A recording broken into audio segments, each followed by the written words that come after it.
Today, I'm going to show a 2019 supernatural horror film called In the Tall Grass. Siblings Becky and Cal are driving their car across the open country to San Diego. Feeling nauseous, pregnant Becky asks Cal to pull over near an abandoned church. Cal stops the car and Becky barely makes it out to throw up. Just as they were about to hit the road, Becky hears a cry for help coming from the tall grass. Another voice calls out to them, this time a woman and apparently the boy's mother. She calls the boy by his name, Tobin, and tells him to stop calling out. Cal enters the tall grass to rescue Tobin and Becky follows after him. Becky starts to feel something weird about the whole situation. Frustrated, Cal tries running through the field trying to locate his sister.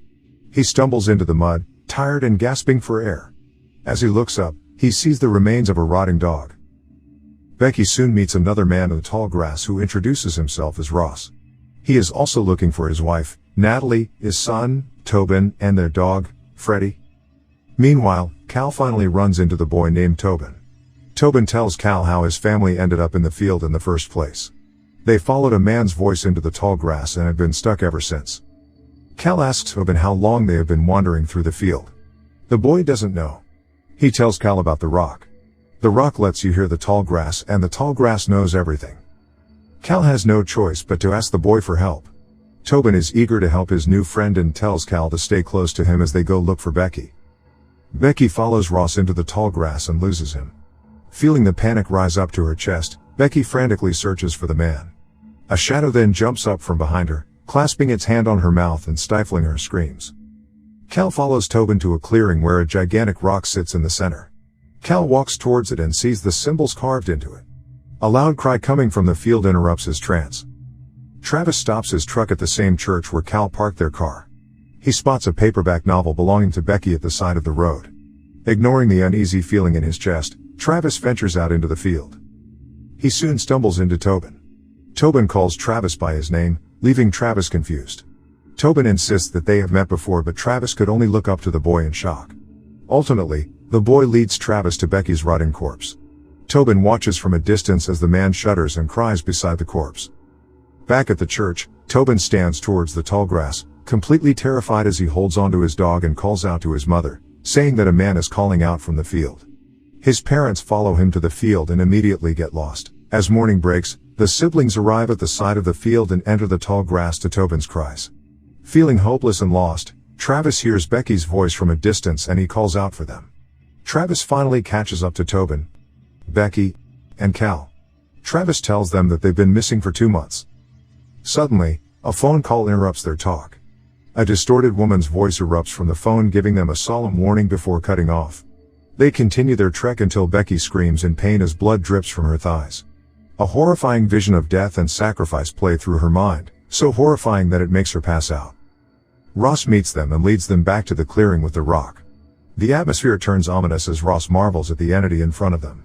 He tells them that the way out is to touch the rock. Suddenly a woman appears from the tall grass.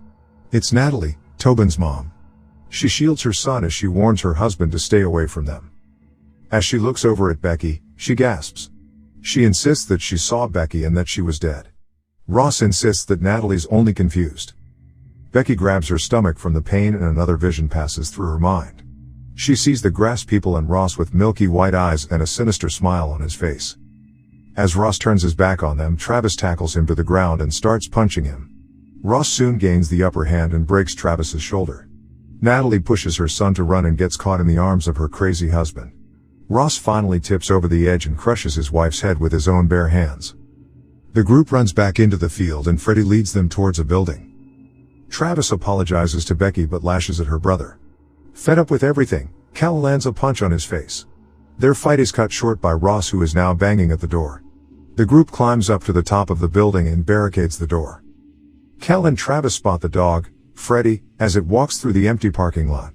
The dog suddenly disappears and then reappears at the main road near the church. Travis concludes that it must be the way out. Ross manages to open the door as they climb down through the fire escape. Ross catches up to Cal and grabs him by the shoulder. He brings out Cal's worst fear, that he'd be left out once the baby is born and Travis and Becky will end up together.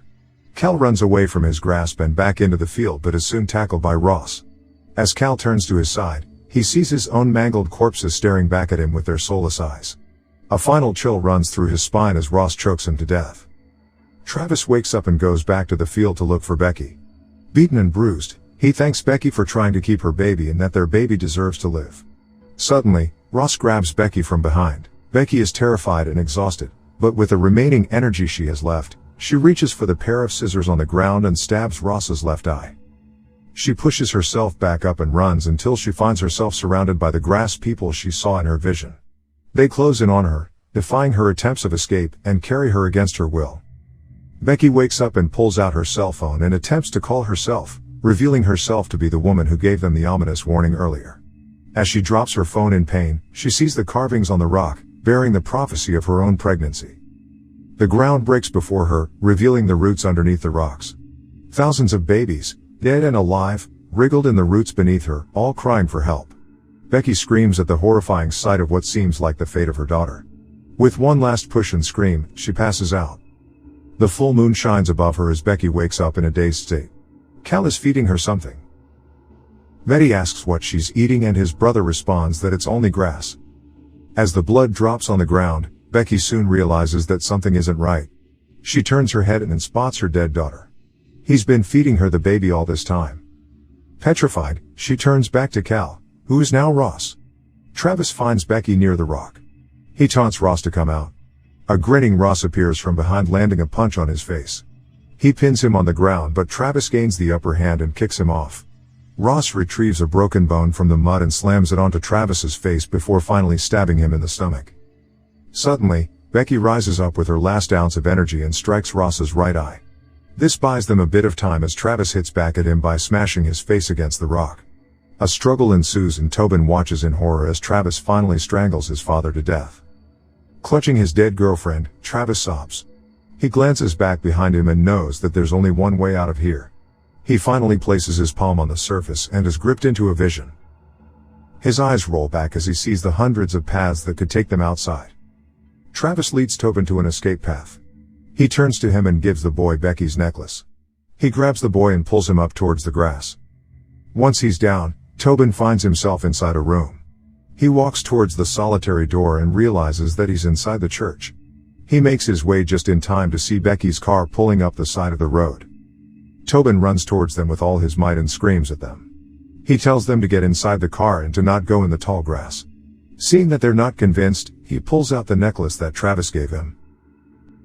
Becky asks where he got the necklace and Tobin says he got it from Travis. Becky tells his brother to stop and that there is something really weird going on. They all pile back into the car and Tobin watches the window as he anxiously waits for the car to start. Becky tells Cal to turn back and take Tobin to Topeka. Travis, still trapped within the field, smiles and collapses on the ground. He knows that Becky and his baby are safe and sound.